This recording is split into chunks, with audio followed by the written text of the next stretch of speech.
ছুটির দিনেও রাজধানীর ফিলিং স্টেশনগুলোতে যানবাহনের দীর্ঘ লাইন। সরবরাহ ঘাটতির কারণে চাহিদা অনুযায়ী জ্বালানি তেল দিতে পারছে না ফিলিং স্টেশনগুলো। বৃহস্পতিবার সকালে বেশিরভাগ তেলের পাম্প বন্ধ থাকায় খোলা পাম্পগুলোতে অতিরিক্ত গাড়ির চাপে বেড়েছে সাধারণ মানুষের ভোগান্তি। জরুরি প্রয়োজনে জ্বালানি নিতে আসা অনেকেই ঘন্টার পর ঘন্টা অপেক্ষা করলেও তেল পাবেন কিনা তা নিয়ে আছে অনিশ্চয়তা। চাহিদার চাপে তেল দ্রুত ফুরিয়ে যাচ্ছে বলে জানিয়েছে ফিলিং স্টেশনগুলো। অন্যদিকে দীর্ঘ অপেক্ষা ও অনিশ্চয়তা নিয়ে ক্ষোভ প্রকাশ করেছেন ক্রেতারা।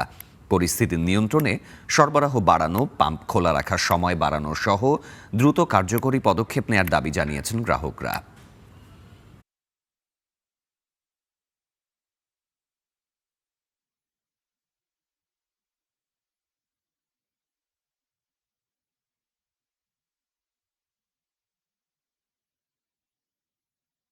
রাজধানীর পেট্রোল পাম্পগুলোর কি পরিস্থিতি সেই খবর জানাতে এই মুহূর্তে আসাদ গেট থেকে আমাদের সহকর্মী ফাহিম যোগ দিচ্ছেন। যাব তার কাছে।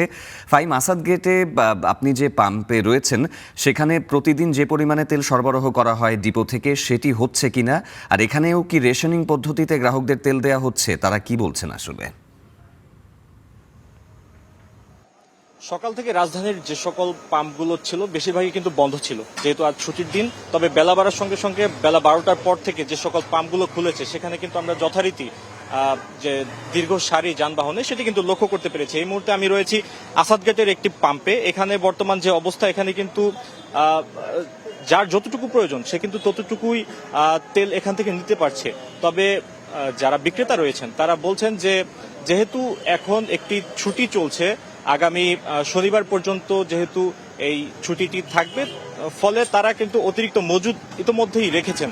তবে আজ সকাল থেকে যানবাহনের যে দীর্ঘ সারি এবং ক্রেতাদের যে পরিমাণে তেল ক্রেতারা নিচ্ছেন, তো সব মিলিয়ে তাদের যে ধারণা সেটি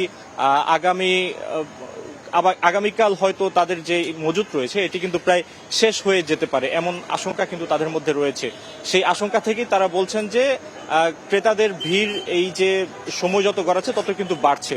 যেহেতু আজ ছুটির দিন, তবে সকাল থেকে পাম্পগুলো ঘুরে কিন্তু আমরা সেই ছুটির দিনের যে আবহ সেটি কিন্তু তেমন একটি দেখতে পারিনি। তবে ক্রেতারা যারা রয়েছেন তারা কিন্তু বেশিরভাগই আমাদের কাছে তাদের যে ক্ষোভ যথারীতি তারা যেমনটি বলছিলেন, গেল সপ্তাহখানেক ধরে এই যে তেলের অতিরিক্ত চাহিদার ফলে যে একটি কৃত্রিম যে সংকট সেটি কিন্তু তারা কাটিয়ে উঠতে পারছেন না, যার ফলেই কিন্তু তাদের মধ্যে এক ধরনের বাড়তি ক্ষোভ দেখা গেছে। এবং সেই ক্ষোভের জায়গা থেকে তারা কিন্তু সরকারের কাছে দ্রুত এই যে সংকট এটি মোকাবেলায় সরকারকে দ্রুত পদক্ষেপ নেওয়ার জন্য তারা বিভিন্ন দাবিও করছেন।